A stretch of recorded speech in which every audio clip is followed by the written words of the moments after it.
Learn to love it because it is the best thing going.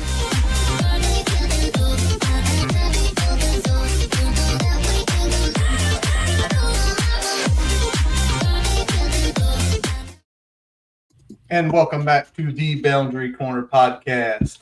Along with my partner, Brian Siegel, and tonight our special guest, Kolby Crawford, 4247. I am Curtis Wilson, and we are brought to you by Moments on the Maury. Looking for a weekend getaway? Moments on the Maury might be exactly what you're looking for. Owned by a proud Hokie located just outside Lexington, Virginia. The place gives you fishing, kayaking, or just relaxing in or by the river out back. So take a look at the link in our comment section. If you're looking for something this spring or summer, or maybe even next fall, trying to make a game, visit that website there, the Airbnb, and also at Instagram at Moments on the Maury. Kolby Crawford has returned to the Boundary Corner podcast. Kolby, how are you doing this evening, my man? Doing well, gentlemen. Might have some later spring break plans going down to the Maury River. Thinking about that. Intro video was awesome, so appreciate you guys having me back on. I always feel bad. I always get the invite so cordially, and I feel like every time you guys invite me, I'm in a time vortex. I'm in Florida. I'm in North Carolina. I'm in Charleston chasing some waves or something, but we got it in, so looking forward to talk some football here.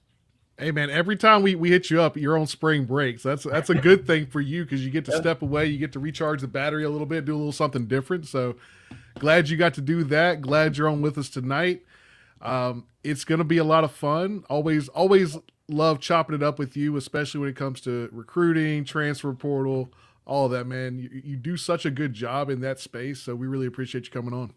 Yeah, for sure. All right, well, before we get into football, let's give the old salute, the old rest in peace.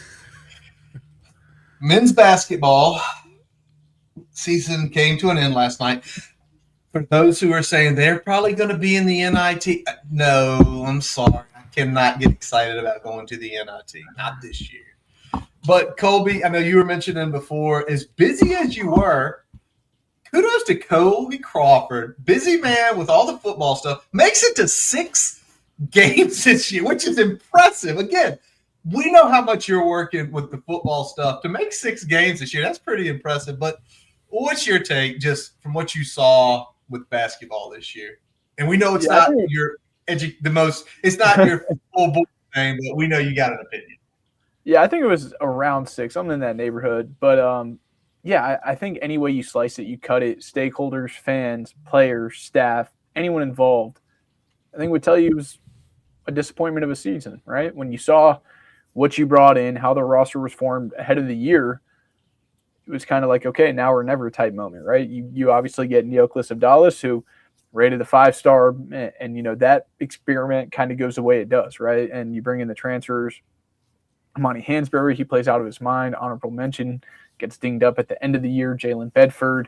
You kind of build the roster, and then you really just miss out in so many heartbreakers, right? It almost feels like they've become accustomed to it. You look at, I know it's been harped on so much, but Stanford up 13, with like 2 minutes left. SMU, buzzer beater. Wake Forest the first time. You're down, was it Toby at the time? Not Tyler Johnson. Yeah. You lose on a last-second three-pointer. There was just opportunities. I mean, even UVA, they were down, I think, 16 at the half, and they battled back to lose by 4. They had opportunities right there at the end. It was just a season of, we said it before we went live, living and dying by every shot, and they just died too many times. And who knows where it comes from. It sounds like Mike Young's going to be back. Roster construction, I'm not exactly sure, but definitely a very disappointing season on paper as to what was projected going into the year for Virginia Tech. Yeah, when you look at the roster top to bottom, it's probably one of the more just talented rosters. Definitely probably the best roster Mike Young's had in a few years, for certain. And it just felt like whether it was underachieving, not closing out games, there was like something different. Obviously, injuries played a factor in there with, you having 3 key pieces missing significant time or playing through injuries. And it was just one of those years where it felt like you saw glimpses of what they could be at times, but they weren't able to do it consistently enough, and they dropped way too many games in close fashion that on paper they should have won, and in some cases won handily. Yeah. 100%. I mean, that was the Stanford and that was the Wake games. Like, to me, that was like the beginning of the end, because you come in and you have such a great 10-2. The only 2 losses were right after Kobe messed up his ankle down in the Bahamas. They lose to a bubble VCU team. You lose to an NCAA tournament team in St. Mary's, right? And they gathered it back when they beat UVA on Christmas Eve or New Year's Eve, excuse me. I was like, wow, this team's like they're doing what they normally don't do. Like, normally when they have this happen, it just tumbles out of control. Yeah, exactly. Bad. They fight UVA, and it's like, this is great because Toby's going to be back soon. Yet Tyler gets hurt. That stinks. But it's like they understand how to face adversity. And then those 3 games where you're looking and said, we're better than them. We are better than Wake Forest. We are better than SMU. We are better than Stanford. And again, what you said, Kolby, it's the heartbreaker, a half-court buzzer beater, a 3-pointer with 2 seconds left, and a 3-pointer also very late against Wake. And you're like, there shouldn't be a 3-point game. This game should be over. You're more talented than them. I digress when it comes to that sort of stuff. But basketball season's over. Like, and yeah, Kolby, you said it too. Everything we're hearing is Mike's back next year. For better or worse, I don't know how that's going to turn out, but it's going to be hard to build a roster with what is effectively a lame duck coach. So unless we get a situation where we get some sort of coach in waiting type announcement in, the next month or two, where they can kind of build off of that, I'm very concerned about getting the players in here, because if you're looking at building a roster with a lame duck coach, you're talking about constructing it with a bunch of guys that are only there for a year, may or may not, their focus may not be on winning the ACC, on making it to the tournament. Their focus may just be on getting enough time out there to take that next step, right? So I don't know if you're going to necessarily be able to build a team with that mindset that can do the things you want to do from the end goal, which is to go out there and try to win the ACC and make it to the tournament. It's going to be a very difficult path for that team in that situation. Like I said, unless you get a coach in waiting type situation in the next couple of months. We'll see. That's all we can do is see and wait, and in a way hope, because you do hope the coach in waiting happens, because like you said, Brian, that at least gives the stability of what's going to go on forward. If Mike Young chooses to potentially retire maybe in the next year or two. All right.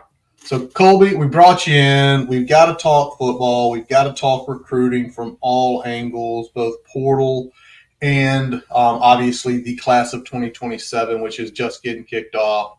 So I'll start out here. You guys, Evan, Matei, you guys were the absolutely lifeblood of portal information. Y'all's updates, your tweets, the tracker. The tracker is the greatest thing y'all have. Like, I just go to you or one of y'all's page. Let me see who we offered. Does it make sense? You guys crushed it in all facets. So a tip of the cap to the entire 247 and you especially.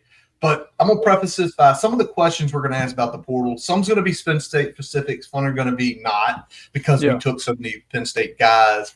But let's take Penn State transfers out of it. And now you got to get your list and be like, let me throw that behind me, because there's a bunch of them here. Taking them out of the equation, which of the players who landed at Virginia Tech, non-Penn State, to me had the most interesting journey as you started looking at their backstory and where they were coming from and maybe where they were out of high school? Yeah, that's a great question. First off, thank you guys. I appreciate it. The transfer portal is pretty crazy. Those first couple of days, I mean, even years past, every time that cycle opens. Thankfully, this year it wasn't like during the semester and like final season, because you're getting like maybe 4 hours of sleep, your phone's buzzing, like I'm scared to show any loved ones my screen time during that. So it is definitely, I mean, it's a wild, look, it's a great time, but it's also a very wild ride you're hanging on. So it was crazy. Now, going back to your question, though, there's a couple different guys. Like one that I think of that I think not from Penn State, but it's going to be an impact guy and has a little bit of a crazy journey. Keyshawn Brown, coming from Duke, had a very good season there. Duke, obviously the ACC champion. And he was one where he camped at Virginia Tech. You know, it was from Kernersville, North Carolina, I believe, East Forsyth High School, I think. I might be talking out of turn there. But he camped at Virginia Tech when he was coming out. And Fontel Mines, I believe it was that first year with Brent Pry when Mines was on staff. And Mines didn't offer him at wide receiver coming out of the camp, right? Now he goes on to Duke, the in-state school, and does what he does, all ACC caliber player. And then coming out of the portal, that's kind of how Mines' entry point is like, look, man, I'm sorry. It was a mis-eval. I should have offered you. So I think that's one that's interesting, not from Penn State. And I think, you know, he's going to factor pretty early right there in the slot position. You've seen what he's been able to do in the conference already. Another one I think is Justin Terry, who's also someone I think could contribute pretty early. Ohio State transfer offensive tackle. And his relationship goes back with Matt Moore. Matt Moore has been at Virginia Tech now for a couple years. And Justin Terry was recruited to West Virginia under Matt Moore. Now, when Moore jumped and you saw guys like Cal Tuner, Lucas Austin, and Tomas Rimac follow, I guess Terry, you know, decided to go to Ohio State, follow Tyler Bowen over there, go play for Ryan Day, and then, you know, found his way back to Virginia Tech this last cycle. So I think that is definitely one to watch. I think those are two names to watch. Trying to think about some other names. Cortez Harris, he visited Virginia Tech in the past. Edge rusher from Penn State, another one. I think as the edge position continues to flesh out, but he went to Penn State. So I know we weren't talking Penn State guys. Justin Bell, I believe, had a relationship with Matt Moore, but chose Michigan State over West Virginia. I believe that was one of his final groups, the Michigan State transfer offensive tackle. And then I'm trying to think about who else has a connection. I think those are some of the – yeah. Go ahead. No, I think that was kind of it. And then Eric Mensah, the last one I'll say, is one who was obviously committed to Virginia Tech out of high school, right? And then turned to Ohio State and then found his way back. So just broad stroke, like you said, interesting stories. I would say those guys. Mensah was committed to Tech, and then when the stature of Virginia Tech and Ohio State at the time, and even still, you know, they're still kind of on two different playing fields. Now, James Franklin has raised the floor there, but, you know, flipping to Ohio State, I would say those were the most interesting storylines from the transfers.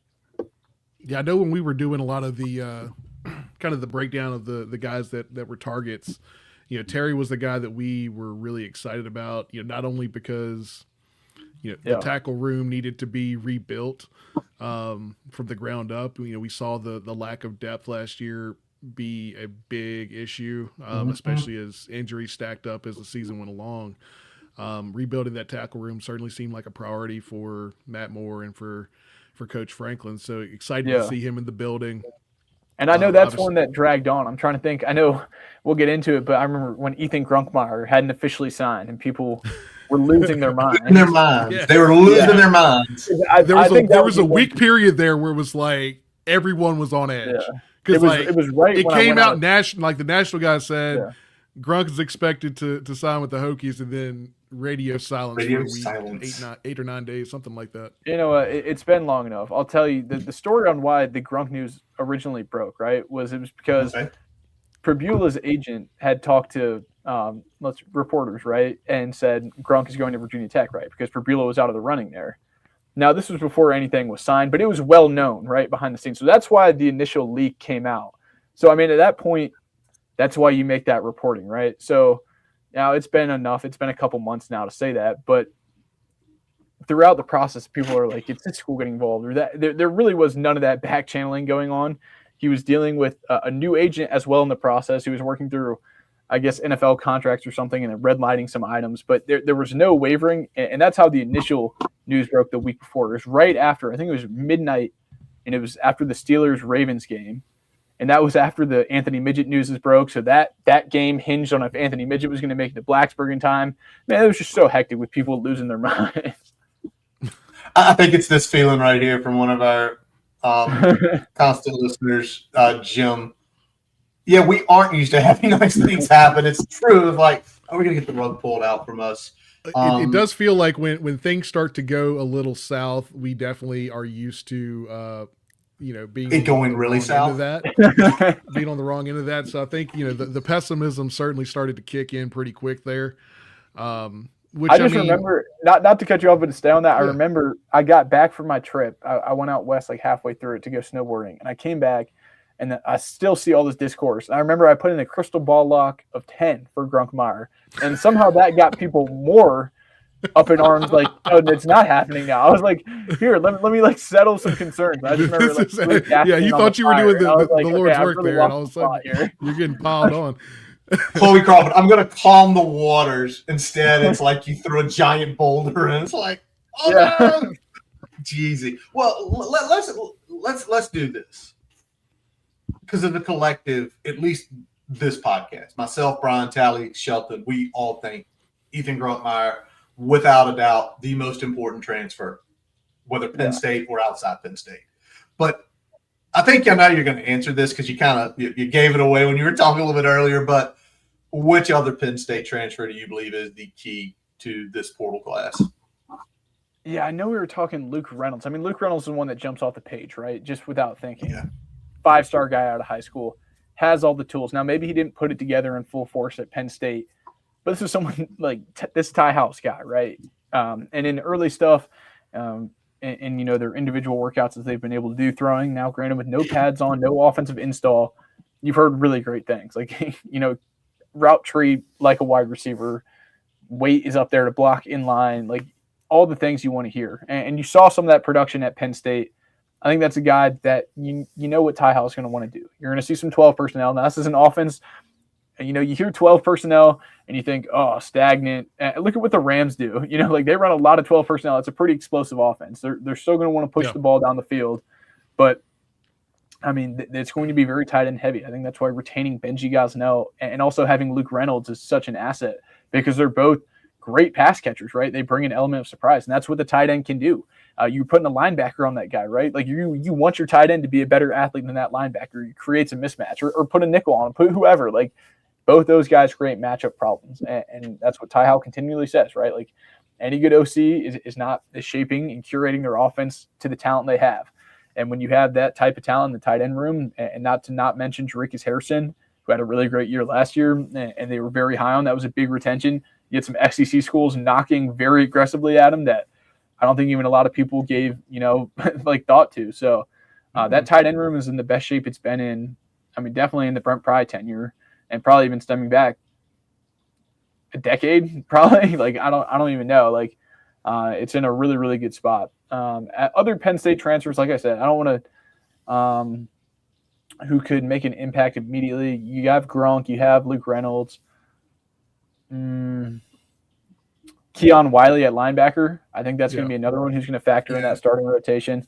I know over on VTScoop.com, it's like you think out loud because, you hear some NFL feedback of Caleb Spencer wanting to keep him inside, right? But he was sort of that natural star in Brent Pry's defense, and he's come on like there's no way he's not going to be one of the starting 3 linebackers. Yeah. And I think Noah Chambers probably has the inside track at Mike just based on personnel and what he was able to show. Wiley is probably a little bit more ready inside than to go play outside. So if you want your best 3 backers, I think it's Keon Wiley, Noah Chambers, and Caleb Spencer. But it's just what does that rotation look like? So I think Wiley's going to play a ton of snaps. It's just where does it fit? And then the other one, Kenny Wilsley Jr., they're at nickel. How does that factor in? I think it's going to be hard to keep Jamari DeLoach off the field at nickel, some of those other young guys, but I think you're still going to see him take on quite a heavy snap share. But I would definitely say Ethan Grunkmeyer, like we said, across the board, touches the ball every play. You don't have to look far in college football right now to know, like, Indiana's a really great team. You go bring in a difference maker at quarterback, look what happened. There's so many examples of that quarterback just across football at every level can really be a difference maker. But I think Luke Reynolds and Keon Wiley are the 2 biggest names from Penn State to watch for the 2026 season. Yeah. I love that you said Luke, and I love that what you were talking about there with the route tree and the passing game, because if there's one thing that we collectively talk about and feel like we didn't see enough is using that tight end to attack the seam of the defense. Yeah. You know, getting them involved vertically in the passing game. And I feel like, you know, some of that was, if you're going to do that, you've got to have an accurate quarterback, because that's a difficult throw to make. So that's number one, right? Yep. You know, you feel probably a little bit better about taking those kind of shots with someone as accurate, that's shown the accuracy that Grunk has to this point. Yeah. But getting a guy, and now, you know, we've seen Benji be able to do it in a limited capacity. Getting him matched up with Benji now, I think that's going to, you know, pay some pretty big dividends in the offense, being able to attack vertically up the seam with the new offense. And obviously, I still think it's going to be a run-first offense. I think we're still, you know, everything's going to go through the running back, but I think being able to attack at every level of the defense with the passing game is going to be a big asset. Let's flip it over. So we talked about the Penn State guys coming in. Which of those non-Penn State guys do you feel is going to be the most important heading into 2026? Yeah, that's a really great question. My head goes a couple different places. We talked about Justin Terry a little bit at the top. What does that offensive tackle rotation look like? Logan Howland's going to miss a spring down with shoulder collarbone type deal or labrum. So that's going to be something, you know, because I think that would be a name to watch, right? Because like people had him penciled in. Justin Terry, does he have heard really great things about him early? You know, Johnny Garrett, how does that tackle rotation? Because the offensive line, it starts with those 5 guys up front. Everyone's going to say that. You can have the most accurate quarterback, but it starts with those 5 guys up front in what you want to do. So I think that's big. Another name, I go to the edge rusher position, because when you look at Virginia Tech a year ago, the offensive line couldn't protect and pass pro, and they really didn't get a consistent, effective pressure coming off the edge on defense. Yep. And you lost a guy like Antoine Powell-Ryland who had, 15 sacks to his name, and you just really didn't replace that. And, you know, it allowed defense, it just put so much pressure on the secondary and linebackers to make extra plays when the quarterback could just sit back there. So Javian Hilson, Sam Okunlola, the late transfer from Colorado. Like, dude, are those 2 guys your starting edges come VMI? I'm not sure, but I wouldn't rule it out. You know, like I've heard good things from Jason Abbey returning, but I think those 2 guys along the defensive line. Now you feel good on the inside. Elijah Fall, Kamari Copeland, Emmett Law stepping up. Like you've got more experience there, but you kind of need a difference maker at pass rusher. So I think getting those guys in the building, and as well with backfilling Adarica on the interior, Cortez Harris, Malachi Williams, like that's a premier position. And you just brought in all those guys from Penn State to play edge as well. Got Dwight Vick in here, shout out. Try to tell him about the offensive line. And yeah, and like I know we're talking about portal specifically, but then they went and recruited 7 in high school? Like that's the way it needed to be done, because they brought in 5 over 2 cycles with Ron Crook, and it's just not an effective way to build out your board long term. No. Because for better or for worse, some guys aren't going to pan out, some guys are going to transfer. You just have to over recruit there. So I think those are some of the names that I would definitely watch. So it was hilarious. It was 7 freshmen, 4 portal, 11 offensive linemen in effectively the first class of 27. Like it was basically roughly a quarter of the class. And guess what, Curtis? I don't know your plans for April 18th or whatever, but when you watch that game, they're trying to get it to a point where you can have 2 teams now. Because for the longest time, right? Like you just it's hard to hold even an effective practice, right? Like you can't even give your guys good looks in practice, right? If you just don't have the numbers. And that's the big thing. It's like, then how are you getting better if you're putting these guys on? Like you just didn't have the numbers there. And like you've heard of that different ranks in this day and age, with how talent is getting spread out. Even with the rosters going to 105, you've heard like you can't run an effective practice if you don't.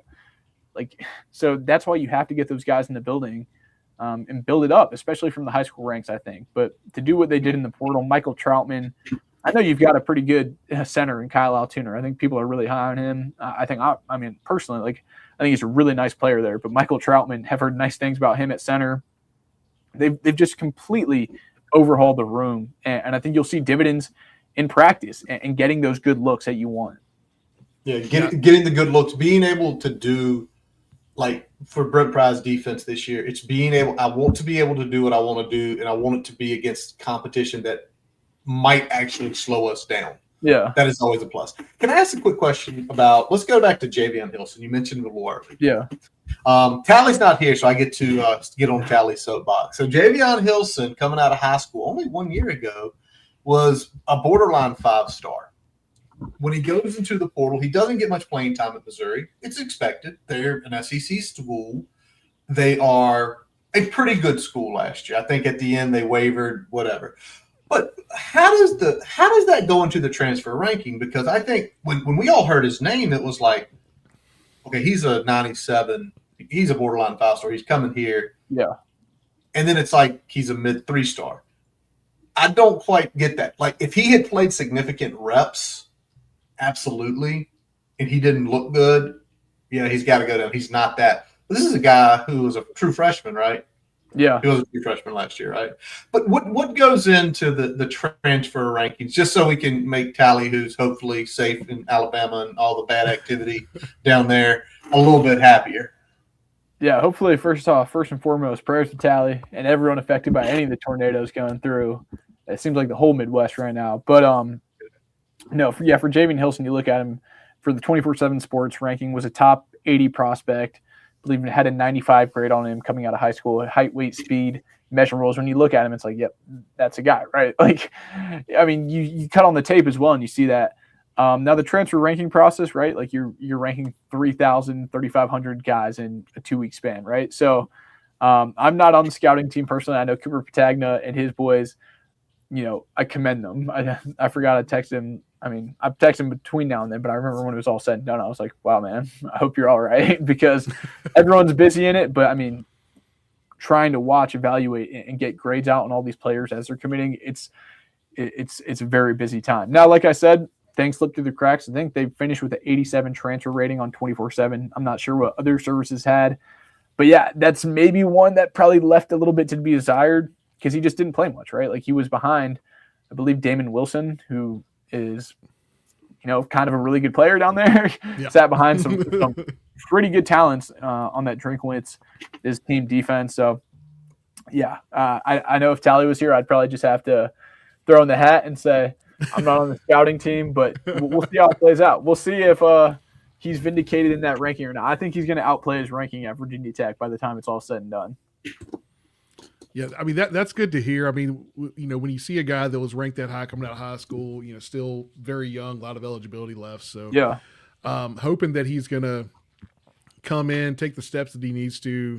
Definitely he's going to get an opportunity, which is, early on something he didn't really get as much of at Missouri. So we certainly have a hole to fill there for him to slide in and get a lot of opportunities pretty quick.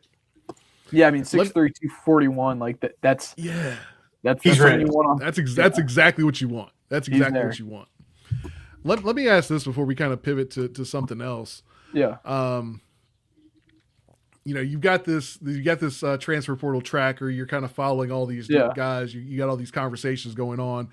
Was there a commit that kind of snuck up on you that you hadn't heard any rumblings or any of that, and all of a sudden, you see things start to come out that, oh, this guy's coming to Virginia Tech?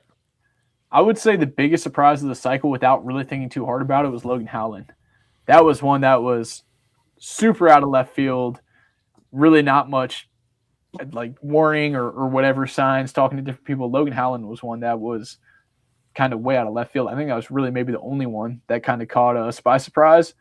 And, he's a guy, obviously dealing with the injury, but, you bring that guy in to be a tackle, right? And probably be in that starting 5 somewhere. Now we'll see when he's able to get back to football activities, but I think that was the biggest one that was no real heads up, or you weren't really tracking. And it was just like, oh, wow, there he is. He's signed. Like, he's not committed. Like, oh, he's signed.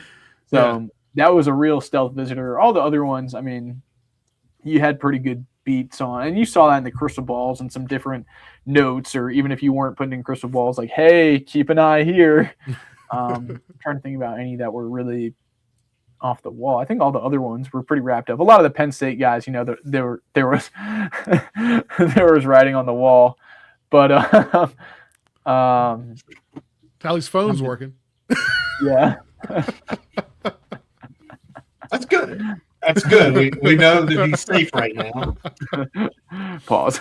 But Well, I think Jaquez White, that was one that was visiting, but it looked like Tennessee might have had the inside track. But I think really Logan Howland was the only big surprise. Okay, nice. I like that. I mean, when we looked at the offensive line, like it had to be done. Like there was, there was nothing that there wasn't enough bodies that you could bring in and be like, oh, that's too many. Like I wanted another guard. I mean, I know I've talked on here a lot. I was like, I would have loved to see one more guard come in with some playing time at another stop, just to feel a little bit better about it. But you got a center now coming in. You got a handful of tackles coming in. I think that was probably tackle was the room that we had to address. Absolutely, there was. And they did that in high question school. there. I think guard's interesting, like Brody Meadows, Lath Gannon, Montavious Cunningham, those guys, right? But you need those guys to stay healthy because it's going to be one way or another. I don't see a way where not all three of those guys play a significant number of snaps. Now I'm not sure if they stay healthy for 12 or 13 games, great, but and that's been the problem with all three of them. Exactly. Birdie's still just getting back. It sounds like was out since last camp. Is just getting back ready to roll here before spring. Montavious was obviously dinged up. I've heard really great things about him. And then Lath, Lath had the deal 2 years ago with the spleen, so it's just been that revolving door. And then at guard, I guess you could kick out some of those other guys, but I see what you're saying there. I think a lot of these guys that were listed as tackles in this high school class will eventually end up moving inside. Yeah, I can see at least one of those guys for sure moving inside. And it's nice to, with the portal ads, even with Howland, probably missing most or all of spring. It's nice to have guys that you feel like they're not necessarily plug and play, but they should slot in kind of ahead of at least everybody not named Johnny Garrett, probably at the tackle position with what we brought in the portal. Yeah, I fully agree. And I mean, no one's guaranteed anything, and I feel like that is being relayed very clearly. No one is guaranteed anything. And Logan Howland, Justin Terry, I know Logan's dinged up, but Justin Terry, I think that's definitely a name to watch here as we get closer to fall camp. If he can put it all together, that's someone, I think he's the real deal. Let me ask this. You got that one? What are you going to say, Curtis? Were you going to take that one? Yeah, I was going to take this next one. Okay, got it. Yeah, I was just looking at the the balance of the remaining eligibility with this portal class. I thought that was an interesting approach that James Franklin took. You got a couple older guys, but most of the guys with at least 2 years of eligibility left. When we look at that, it's interesting to see, are some of the guys with that a lot of eligibility left, are those guys that you think are going to play kind of significant roles out the gate, or are that more of a looking towards 2027 and kind of looking past, not necessarily looking past this year, but looking beyond just this year in terms of the roster construction? Yeah, that's a really great question. I got asked this on my show it was last Monday. I think it was episode 70 of Kolby's Corner. And it was a great question. It was how James Franklin kind of attacked this portal. I think this is by far going to be his biggest portal class at Virginia Tech ever. When you look at what he did at Penn State, I don't think he ever took more than 7 over the last 3 years when it's really been this transfer portal era. And all those guys mostly that he took at Penn State were contributors at their school, even either at a lower level or even at a Power 4 level. But guys, you kind of knew what their standing was, right? Not a flyer, a guy with 3 years left, more of just a plug and play. And obviously the scenario is different here at Virginia Tech. You're building out an entire roster and you need to backfill. You can't just bring in 31-year guys or you're going to be back in that boat next year, right? So I think it's definitely a little bit different. I wouldn't say that's a strategy moving forward. Now, for example, Matthew Henderson in that tight end room. They completely rebuilt that tight end room to a degree that Virginia Tech hasn't been in, but you've got Jarickis, Benji, and Luke already ahead of him. But that's going to be a really quality player soon, right? So you had to bring in that quality depth. I think of Justin Bell. I think they like him at tackle, and you had to rebuild that offensive line room. Is he expected to play 600 snaps this year? No, I don't think anywhere close to that. But, they like his profile to bring him in with 4 years left. Javian Hilson, I think, is a little bit different. That's a guy with 4 years who I think you could see play and factor in immediately. So it varies a little bit, but I would definitely say a lot of it is projecting forward. Now, that's not to say that they're punting on this year. They still built out this roster very effectively with weapons and along the lines to go and compete immediately in the ACC. But look, I mean, if you're the CEO of a company and you're a shareholder, you don't want to know that you're putting all your chips in for Q4 like this year, right? Okay, this year, and then you know what, whatever happens the next cycle, like, all right, but it's over. Yeah, but it's really funny though. Again, like we are looking at it and we say, man, we have all these kind of younger guys, multiple years of eligibility, and then you kind of just start thinking, but there's Quayshawn Brown. Wait a second, he's got 2 years left. Yeah. Wait a second, you know, Howland's got 2 years. Like these are guys who have played significant snaps and the D1 level in high level games, and it's like, well, wait a second. Well, if he slips in here and he does this and he does this and this guy, well, wait a second.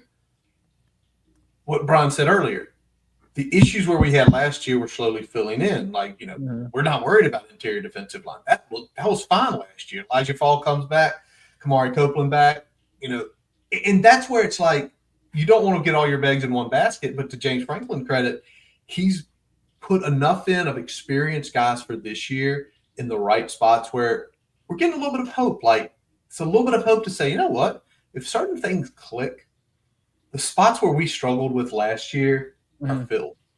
Yeah. Quarterback upgrade, slot receiver, better tight end. You're bringing back running backs who had a really good season. So cornerback room. But then too, again, what you just said, Kolby, we couldn't put 30 players out there. God, we're rebuilding again. It's like, well, we could be good in 26. But wait a second. We could still be good in 27. Yeah. And then you keep looking, it's like there's not like right now, there's not where you feel like there's a fall off. It's like he's truly trying to build it out for a long-term run.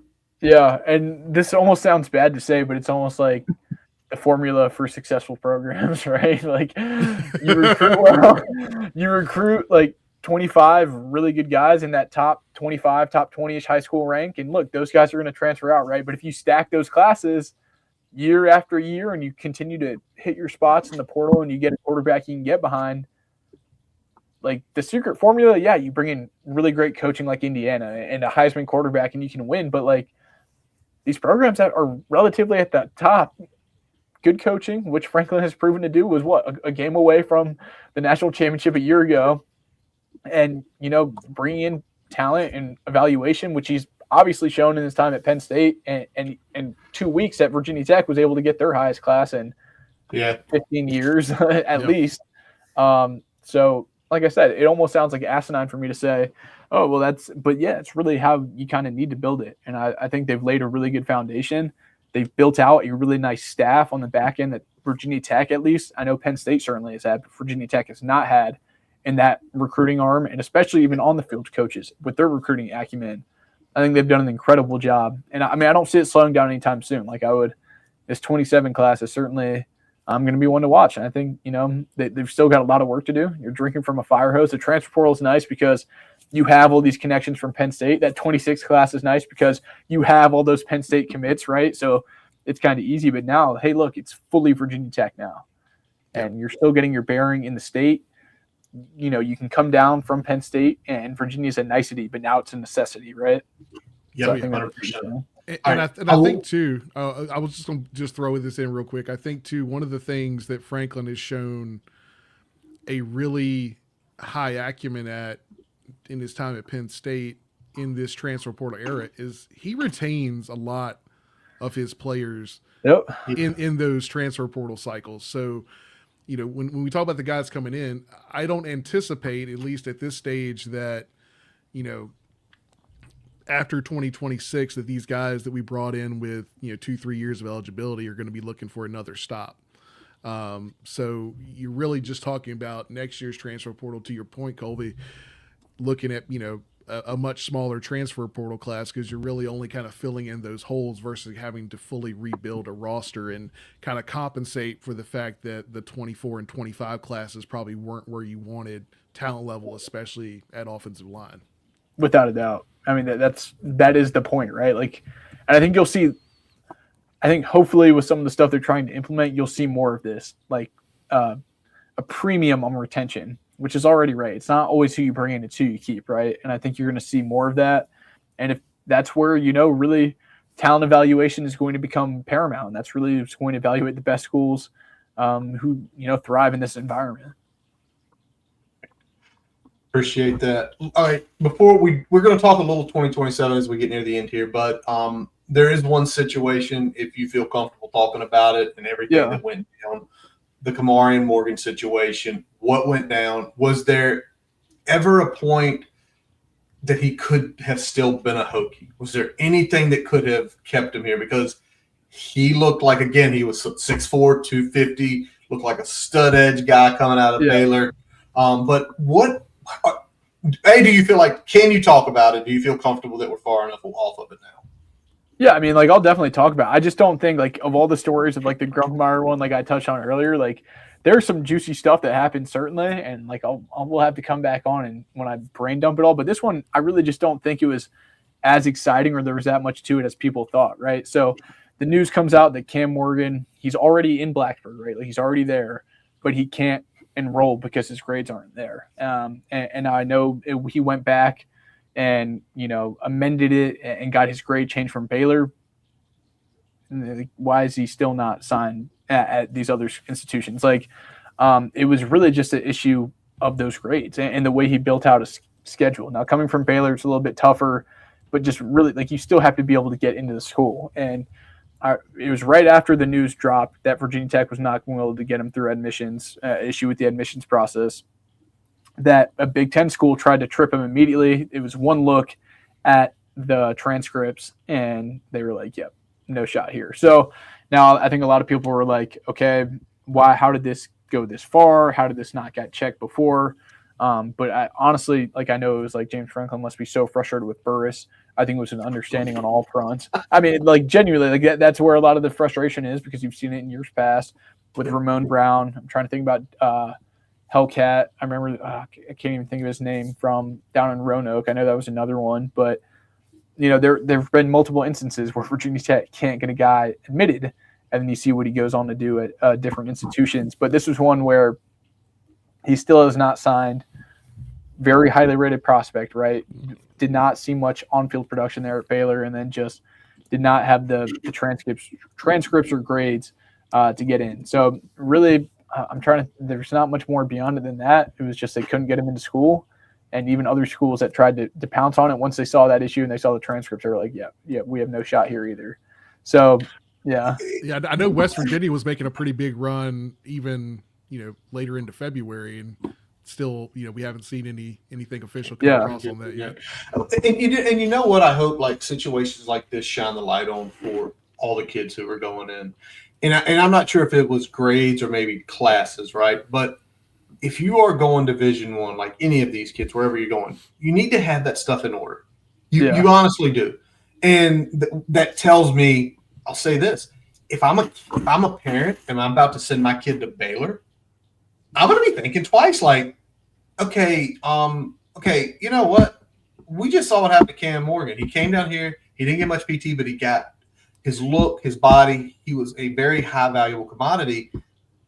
And the classes you made him take basically screwed him out of going anywhere else. Yeah. Well, I mean, it's also a lot harder going from institution to institution, right? Like private school to public school. Like if you're going into Notre Dame or Stanford, if you're going to now it definitely did him no favors right there, and especially the class schedule that it built out, it sounds like. So there's a ton of factors, but I will say, like I said, I mean, the athletes are finally being compensated like they should, right? And we'll see what guardrails or whatever comes about it, but I think we can all agree that the product on the field is heavily influenced by them. Great. Still, until CBA, whatever happens, I don't even know if that's going to come to be. You're still students. And in this day and age, there are more people and more opportunities pretty much widespread across the board to online classes, tutors. I mean, it is the easiest generation possible. I feel very confident saying, to maintain grades and just kind of keep that.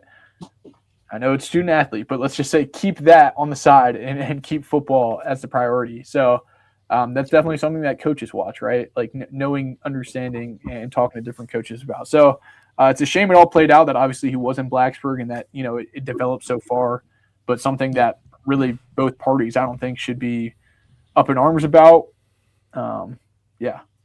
Just one of those things that it didn't shake out the way anyone wanted, but there wasn't necessarily ill will or anything like that from a process standpoint. It's just one of those things. Yeah. All right, let's flip it. Let's talk a little 2027. Brian, go. Let you go with this one. You gonna let me ride with this one? Let you jump on this. All right. So we're gonna talk Virginia now. We'll start with the state of Virginia. We got a lot in Virginia. That's important. Who are some of the early favorites in the state that the Hokies have been targeting? I know, James Franklin kind of had to hit the ground running with this class on top of closing out 26 and everything with the portal. But who are those guys to watch in the state that are high on the Hokie board? Yeah, I just said it on my show about an hour prior to this, and I wouldn't be shocked within the next week if I toss in a crystal ball. I feel really good about where Virginia Tech sits with number 6 player in the state, offensive tackle Junior Sanders from Woodbury Forest. Top offensive tackle in the state. Woodbury Forest is a program that Virginia Tech has made strides in recent years. You look at Sheldon Robinson. They've done an incredible job with Junior Sanders for years now, but especially with, James Franklin. He came to that Miami game. You look at Buddy Wegdom, Hudson Zell, PWO, very close with him, take there from Woodbury Forest. I think they sit in a really nice spot. He visited last week prior to Virginia Tech spring break. I wouldn't say anything jaw-dropping coming out of that visit. I just think they sit in a great spot, and I think they position themselves super well. I don't see anyone else really making themselves get in the mix. He's on that first OV weekend.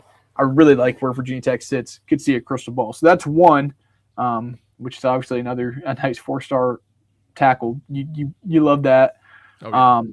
Someone I've been pounding the table for to be rated properly, Knass Sullivan from the St. James Academy up there in Springfield, VA. You got Overton coaching him up there. I think that's one where there's a ton of really big suitors. I think he is very underrated talent, even still with a rankings bump in the state of Virginia. I think that's going to be a little bit of uphill battle.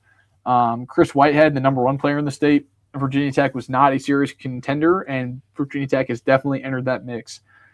I would not be shocked to see them make a massive run at him to try and make a big statement in James Franklin's first cycle saying, hey, this is the type level we're on.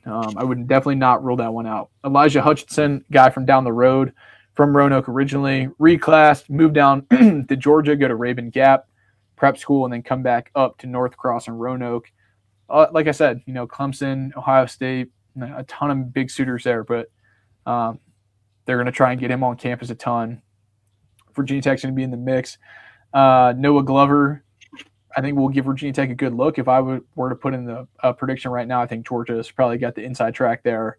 Okay. They've done a really great job. Carter Jones, Clemson, but Virginia Tech's made a big push. But I would say, as of right now, I still feel like Clemson has the inside track there. They've been doing so well for, I feel like, a year and a half now.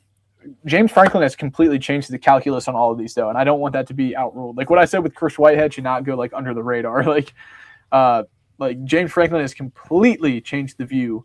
If you got quotes or interviews from these guys, it's Virginia Tech state school, but it's completely changed the outlook of it. I think Carter Jones will give them a fair look. He's one who's going to want to commit early here in April, but I still like Clemson. I think Virginia Tech could be a close second there. And in the portal age, you never know, but I like Clemson. We talked about Junior Sanders. DeMarcus Brown, I think Virginia Tech's going to make a push to try and flip from Roanoke, from Virginia. He's from Roanoke, committed to Virginia currently. Yeah. I talked with him recently, has no visits on the books. Virginia Tech tried to get him on campus there for a junior day, didn't get it. Ivan Lewis is one to watch. I don't know. I thought I had a decent read on it. I thought Virginia Tech, South Carolina were sort of those two schools. We'll see. Now, if Alabama offers, maybe that changes things. Ohio State, if he's a take there. I think at the end of the day, this is one that if it stretches out and comes down the line, Virginia Tech sits in a good spot. But I don't know. I know he's visiting Alabama. If they offer and it's a committable offer, I could see that changing it a little bit. But this is someone that Fontel Mines has known since he was in 8th grade. Been in a great spot. That one of that top OV weekend. So I know we're just going down the line, but Kamari Hudson, he was just at Clemson as well for the elite retreat, I believe is what they call it. He was going to be up in Blacksburg for junior day, but wasn't able to make it. It was when all that snow was going on. So like a 4.5 hour trip wasn't in the books. Also, I think an underrated guy there. I think he could be close to top 5 in the state. Actually just talked with him. Hang on, let's see. This is live television. UVA, Wow. Syracuse, Clemson, Tennessee, NC State, Virginia Tech, all kind of in the mix. But that's why he's really fleshing out a lot of his thoughts on these visits here. Okay. Virginia Tech did well, but you've got real competition there. So that's where these visits do kind of differentiate. People want to talk about does NIL drive everything? Like, no, but it can kind of be the decider. You're really close on a lot of these schools as you come down the stretch, and it's just minute things. Are you close to a Chipotle? Are you close to it's different for everyone what you're looking for, right? But Sure. So that was his list. I'm just going through some of the top guys. Sam Faneuil, tight end out of Benedictine. I know Ty Howell was in to see him, but his visit schedule is not sure. I think Virginia Tech can make a push there. They're also in it for tight end Jordan Karoff from Ohio, I believe. Rye Cove, offensive lineman Ethan Lawson. I don't expect Virginia Tech to be in the mix long term. I think West Virginia might have the inside track there. Brody McNeil committed to Ohio State. I don't see them flipping there. Matt Williams, corner from Norfolk, Virginia. I've seen him play a ton of times at UA Baltimore, scrimmages at Maury football games. A dynamic athlete. He was playing quarterback for them. He's doing everything. Haven't heard much with Virginia Tech, and Virginia Tech's had a really hard time breaking into Maury, even with all their success. So one to track here. Zavon Ziggy Miller from Huguenot. I think Virginia Tech sits well there. And then we'll just close it out with a couple names to watch. I think Derek Fisher, cousin of Michael Vick. I know we had Dwight Vick in the chat at Bethel High School. Really just elite athlete. Probably projects as a safety. Committed to Virginia. I think Virginia Tech's going to make a big run there. They like him. And then as well with Lonnie Andrews. Cousin Jamari Deloach. Committed to Virginia. 3-year starter at Oscar Smith High School now. I wouldn't be shocked to see Virginia Tech make a pretty big push. They tried to get him up for a junior day. Still pushing. I talked with him not long ago. I know he's going back to Virginia, I believe, late March, and no other trips on the books yet. But I know Virginia Tech's pushing for it. So I know I just said a lot. I just pulled up the list and kind of went down through the state. But I would say that's most of the state, probably heat check. Okay. All right. He almost answered the question we have after this one, nailing it. Like, who are we trying to flip? And as I'm looking, it's like, that's a UVA guy. Oh, there's another UVA guy. Sounds like we're just basically trying to flip some of those guys. But we'll ask that in a second. But let me ask this because I think you mentioned it. Chris Whitehead, out LC Bird, down not far from me and Brian, 20, 30 minutes down on south side of Richmond. You said that's the target because you said the way I heard it is that's the most important guy in this class. Yeah. Because if you get Chris Bird, number one player in the state, top 10 positionally, top 40 nationally. Yeah. Stud. What has to happen? Does there have to be breaks? What has to happen to land him, you think? Well, I mean, it's perception, right? Like, I think that's the biggest thing. Like, you can have rankings, your own eval of him or whatever, but you see that number one next to his name. And, like, better or for worse in this day and age, that goes a long way socially, just in general. Like, it just does matter. It just really does. And, like, I think that's why it's such a big deal is because they want to cement and stamp, hey, this is Virginia Tech. You're not coming into our backyard anymore. I know Virginia Tech hasn't been accustomed to getting that number one guy in the class for cycles and cycles, but this is the way it is around here. What does it take? It takes NIL, right? Like that's obviously a really big factor in these recruitments. It takes staying consistent. You get him on that first official visit weekend, which is a really big sign already. In the open periods, connecting with him, getting him up for a spring visit. Richmond, I've been making the trip Richmond to Blacksburg here a lot recently. It's not that bad. You can get him on for spring practice, get him up for the spring game, just working those details out. So I think it's that. And then obviously in this day and age, NIL, right? They position themselves super big. And I think, showing your vision. I said James Franklin changed the calculus. Like these, you can do everything right, but if they don't believe in your vision and they believe Brent Pry's a lame duck and they kind of see the writing on the wall, that's a really tough hill to come down from. But James Franklin, they can see what he's building, the changes in Merriman, what he's sort of pitching. I think that's the biggest thing with him. And I honestly wouldn't rule it out. Like, I'm not coming on here blowing smoke. Like, Noah Glover, I don't see Virginia Tech getting in the mix with. Knaz Sullivan, I could see it. I think he's going to have some really big suitors. Carter Jones, I don't know if Virginia Tech's going to do it, but I think Chris Whitehead is one where They're certainly in the mix, and not only for the fact of that number one ranking next to his name, they believe in the eval. Like, yeah, okay, 6'3", 240. Like, yeah, that's a pretty good prospect, right? Like, Yeah. But someone, especially with that ranking, with that stature, that standing, it's like it's kind of just putting the whole state and the whole Mid-Atlantic, the whole ACC, the whole whatever coastline on notice. Like, all right, you're not going to come into our backyard anymore. This is what is to be expected with this staff. Let's talk about that a little bit more, because you get a guy like Whitehead, say that comes to fruition. Like, what are the tailwinds attached to that from just a 26 class and potentially even looking forward to 27? I know someone like a Carter 27, 28, Brown. 26 is already signed, brother. Yeah, sorry, 27, 28, my bad. What does that look like? I know somebody like a Carter Jones who's committing in the next month and a half or so. That may not play a factor in his recruiting, but would something like that have tailwinds for the 27 class, and how would that play for 28 as well? Without a doubt. That's what I'm saying. Like, it's so massive, not only for 27, because you get that guy, he rallies in, but I'm just talking about 28, projecting forward, a guy in middle school right now who's in Virginia or whatever. Like, it's great because it's my business, right? Like the graphic culture where you're on Instagram or Twitter and you see this big number one Virginia going to Virginia Tech, but that's what it is. It's perception. It matters because for a lot of people, that's their first touch point with Virginia Tech or that program. Like, oh, wow, I didn't know that. Like when you see Jared Curtis go to Vanderbilt or what was the other one?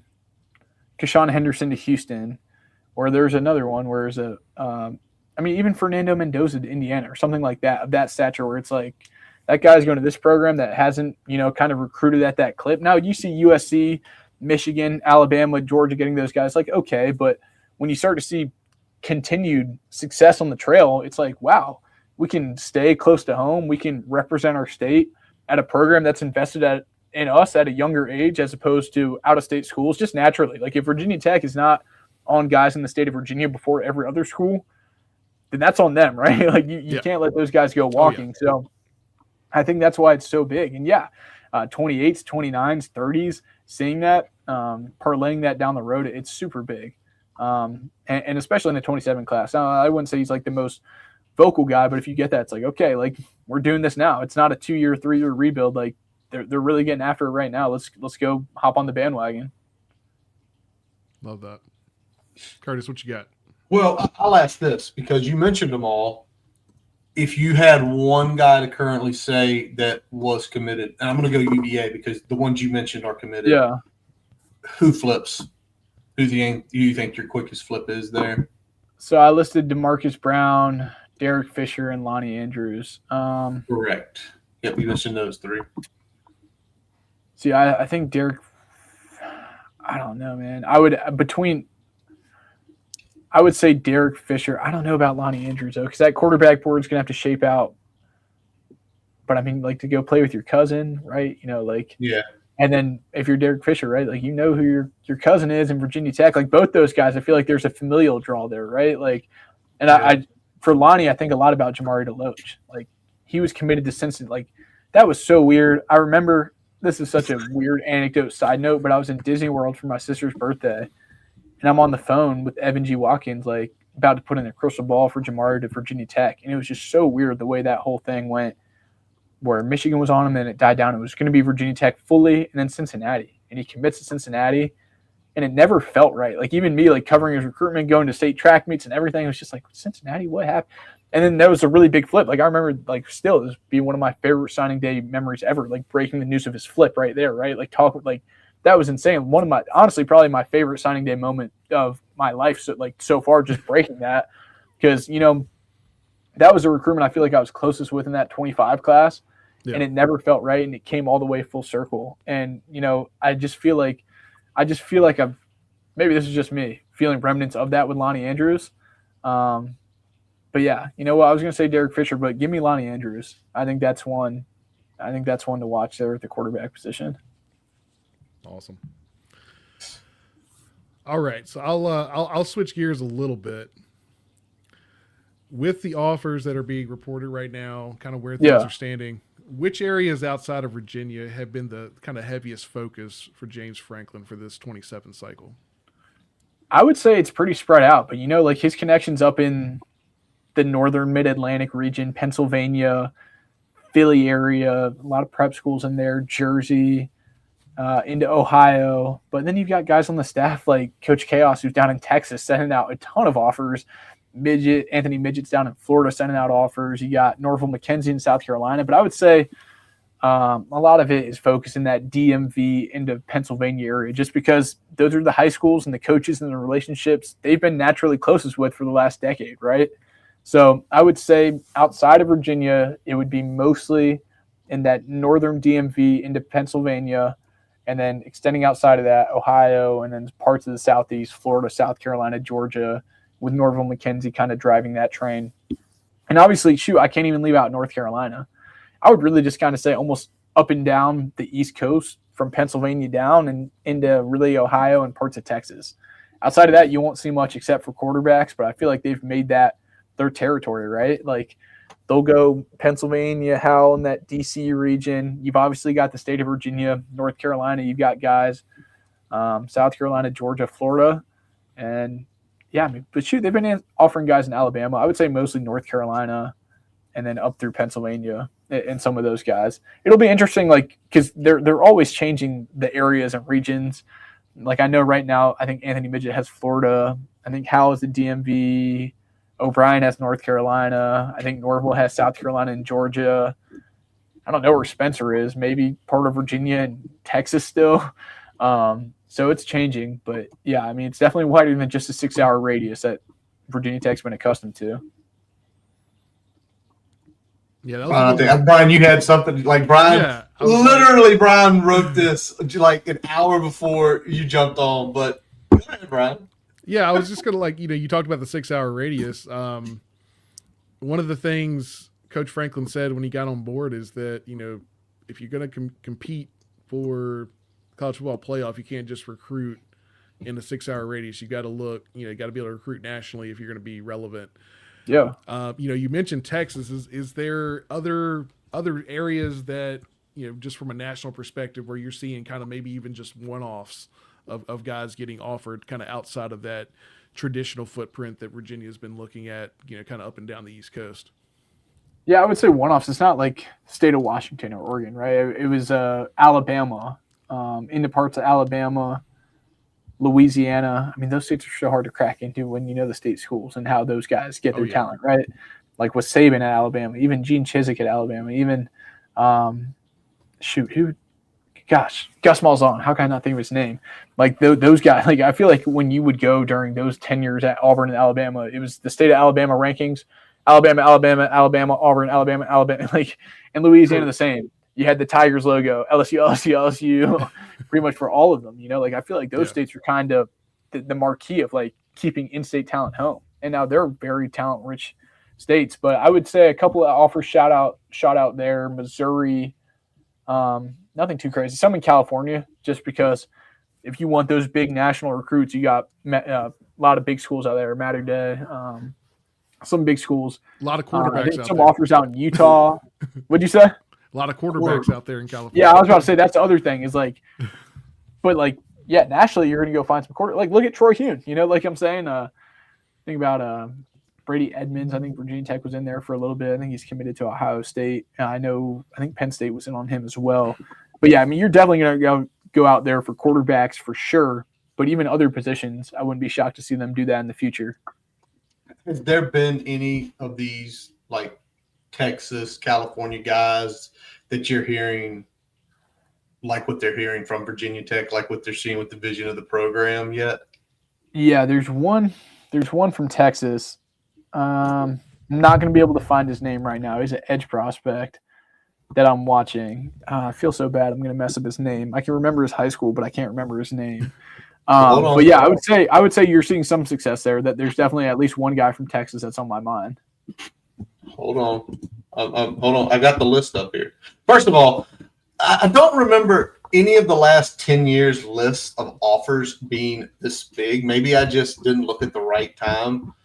Like it's they shot out a ton. I mean, and even just talking to different people, like there was one year I think at Penn State he offered like 300 wide receivers or something. It's like or something crazy. So it's insanely hard to track. And even for them right now, like I don't want it to be undersold. Like they don't have Now, in years moving forward, they certainly will as they build out this infrastructure, right? And they have a better footing of what they want, but they don't have this really clear board. Like we were talking about, Chris Whitehead, they're not going to tell him no, right? Like they're going to take him. That's a guy they're going to take.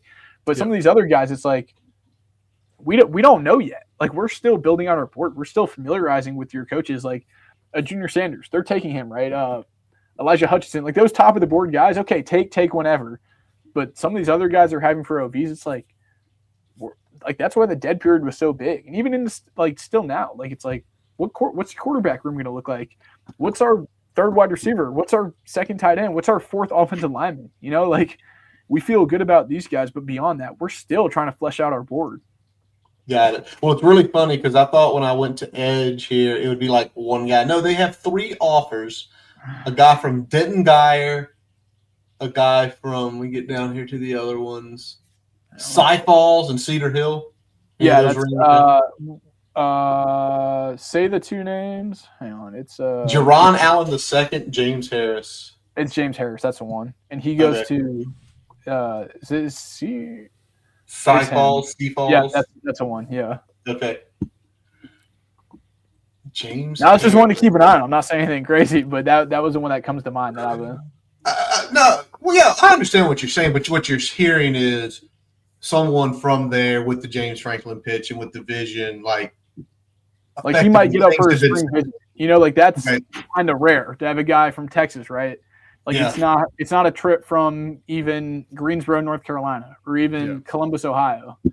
Like that's a real trip, you know? Yeah. That is a real trip. Brian, anything else we want to close Kolby out here with, man? Because, dude, we've been sitting here an hour. It's been a blast hearing your takes. By the way, the best thing you do, Kolby, is like the Deloach story. Kolby, anytime you're with us, if you want to go off on a side story, that's what we're all about here because it makes it real, man. It makes it because we're just having a conversation about something we all 3 love.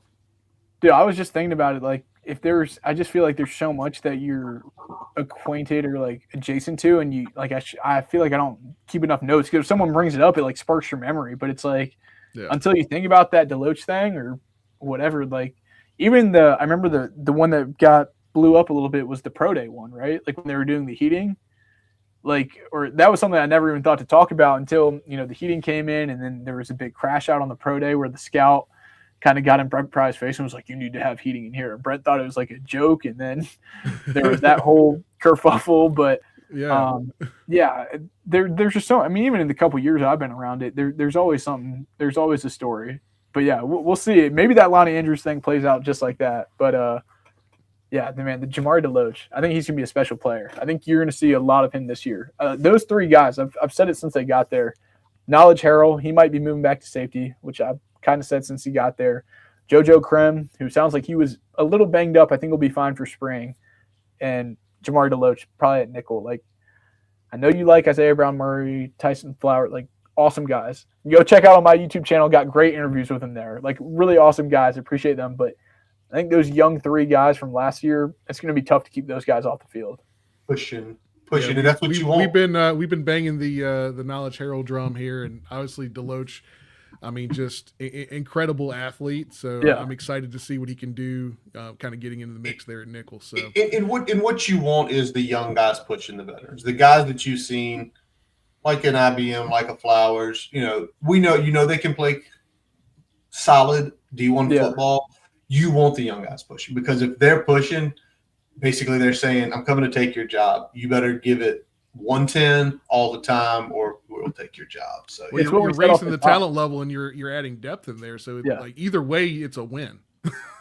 100%. I mean, it's what we said off the top. Like you got to have talent at all those levels to make everyone better at practice. And they've done that. So 100%. Kolby, anything tell people where they can follow you, anything going on 247 right now that people might be interested in? Yeah, man, it's going to be busy this coming week. I appreciate you guys had me on here for spring break because next week we're going to be after it. We'll see what spring ball looks like, but you can follow me on X at Kolby_Crawford. Check out the YouTube channel. Let's just type in Kolby Crawford. Should have promo code Kolby for VTScoop in the next week. So Don't tell the bosses. Maybe don't get the VIP yet until next Tuesday. Might have a sweet deal for you. But yeah, over there, it'll be – I mean, I feel like we've already had a ton of different Team Scoop, but Team Scoop, when the transfer portal gets rocking, there's no better place to be. High school recruiting is going to be crazy coming up. So, yeah, no better place to be than over there. All right, well, check him out. Kolby, we appreciate you joining us tonight. That does wrap up this episode of the Boundary Corner podcast, brought to you by Moments on the Maury in Lexington, along with our special guest, Kolby Crawford from 247. I'm Curtis Wilson. I'm Brian Siegler. Jonathan Talley, we hope is safe. Shelton Moss is at some baseball field. That's all I know. Check out Boundary Corner. I'll pinch it. There you go. Come down and pinch it. Check out BoundaryCornerVT.com to listen to all of our episodes. Don't forget to follow us on Twitter, Facebook, Instagram, subscribe for our YouTube channel. For those who are wondering, Twitter, we used to have a bunch of people come on. Twitter is screwed up with streams right now. We've been trying to figure it out. It sucks because Twitter is the thing so many people are on. Hopefully it's fixed soon. So if you usually follow us on Twitter, if you see us going live on Tuesday, Wednesday nights, go to YouTube, please. It's right on the the Twitter page. As always, we are in everywhere you can think of podcast-wise. As always, our buddy Jason Long, he plays us in. He plays us out every week. Check out jasonlongmusic.com where you can link to all of his music on YouTube, Facebook, his Spotify pages. Check him out. He is going to be cranking up for the spring. Lots of dates, so check out the live upcoming performances. He's all around the greater Roanoke Valley area. We appreciate y'all for listening. And as always, let's go. Hokies.